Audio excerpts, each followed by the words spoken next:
ওয়াশরুমে যাওয়া নিয়ে কত বড় একটা বিপাকে পড়েছি, শেষ পর্যন্ত পাঞ্চ করে আমাকে ওয়াশরুমে যেতে হয়েছে। আসসালামু আলাইকুম এভরিওয়ান, সকলে কেমন আছেন? আশা করি ভালো আছেন। আপনাদের দোয়া আমি অনেক ভালো আছি।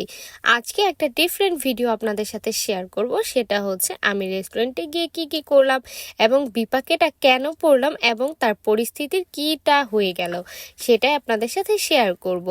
যেহেতু হচ্ছে আপনারা আমার ভিডিওটা দেখছেন এবং পছন্দ করেন, তাই আবারও মেক করে নিলাম। সবাই আমার ফুল ভিডিওটা দেখবেন। এটা হচ্ছে একটা রেস্টুরেন্ট, সেটা হচ্ছে বেলি রোডের বুমার্স রেস্টুরেন্টে হচ্ছে খুবই সুন্দর পরিবেশ, বাট হচ্ছে বাফেট বা হচ্ছে বাচ্চাদের নিয়ে যাওয়া ফ্যামিলি যারা আছেন তারা হচ্ছে এখানে গিয়ে সুন্দর মতো খাবার খেতে পারবেন এবং পরিবেশটাকে এনজয় করতে পারবেন। বাট কাপল যারা যেতে চান তারা অবশ্যই এটাকে স্কিপ করবেন, কারণ এখানে হচ্ছে কাপল বসার মতো কোনো পরিবেশ নাই। তারপরে জায়গাটা আমার এত পছন্দ হয়েছে, যেহেতু আমরা হচ্ছে ফ্যামিলিয়ার গিয়েছিলাম, তো আমাদের কাছে এই জায়গাটা খুবই ভালো লাগছে। আর মেইনলি হচ্ছে এখানে খাবার দাবারের মানটাও খুবই ভালো এবং খাবারগুলোও খুব ভালো ছিল। তারপরে খাবার শেষ করে আমি হচ্ছে একটু ওয়াশরুমে যাওয়ার জন্য প্রস্তুতি নিচ্ছি, যেহেতু আমরা বের হয়ে যাব। তাই আমি যাওয়ার আগে ভাবলাম যে কোথায় যাব। এখন দেখি কি ভাই, এইরকম আমি জীবনেও দেখিনি। আমার বাপের জন্মের পর আমি ওয়াশরুমে যাচ্ছি কার্ড পাঞ্চ করে।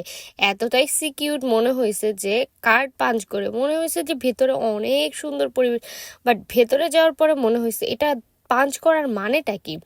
এখানে পরিবেশটাও খুব নোংরা ছিল, ওয়াশরুমের অতটাও ভালো ছিল না। তারপরে যাই হোক, সবকিছু শেষ করে আবার চলে আসলাম ভিডিও করার জন্য। যেহেতু এটা আমার নতুন একটা এক্সপিরিয়েন্স, তাই আপনাদের সাথে শেয়ার করলাম। যদি এরকম কারোর সাথে হয় তাহলে অবশ্যই এইভাবেই আপনারা যাবেন। আর তারপরে এই সুন্দর রাস্তাটা, মানে সংসদ ভবনের রাস্তাটা পুরো ফাঁকা ছিল। এত সুন্দর লাগছিল পরিবেশটা দেখতেই, মানে মনটা একদম ভরে গেছে। একদম ফাঁকা ছিল। তারপরে আমি এভাবে ঘুরতে ঘুরতে ঘুরতে ঘুরতে চলে যাব আমার বাসার উদ্দেশ্যে। আর যেহেতু হচ্ছে জায়গাটা সুন্দর লাগছে, ঢাকার আকাশ বাতাস সব কিছুই একদম নির্বিড় ছিল, নীরব ছিল, কোনো কিছুই ছিল না। তাই এভাবে করে আমি আমার সময়টাকে পার করে নিলাম। ধন্যবাদ সবাইকে, ভালো থাকবেন।